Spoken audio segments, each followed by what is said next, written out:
Over the weekend, the doors to the International African American Museum opened. The museum will journey through the roots of African history and its global impact. Cotton is often thought of as the core crop associated with enslavement in the South, but a trip to the museum in Charleston will allow you to see and experience the history of the Carolina Gold.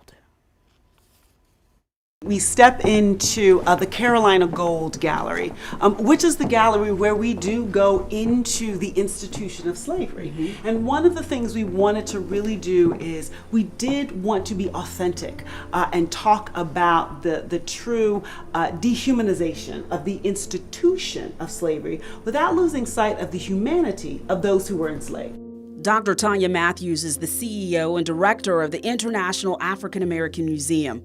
This Carolina Gold Gallery is a hands-on history lesson and an eye-opener to anyone who didn't understand the value of the enslaved was greater than labor and more than money. We do have some weighty things. You know, we have receipts, you know, because people were being bought and sold. We typically talk about slavery and enslavement through the story of cotton, which is a very important story. And for folks who are doing their global studies, they may learn a little bit about sugar. But I think our conversation about rice is just yet another way of telling that story. And because through the period of slavery and the importation of enslaved people who really knew how to cultivate rice, Charleston became ultimately the richest city in the colonies. The gold crop was rice. And in this exhibit, you can see for yourself that it wasn't easy to harvest. So here, do I hold it here? You lift it up. Okay. Yep. Okay. And so, you know, what this is a mock-up of the large scale, essentially mortar and pestle. Oh, okay. That was used to shell the rice. Wow.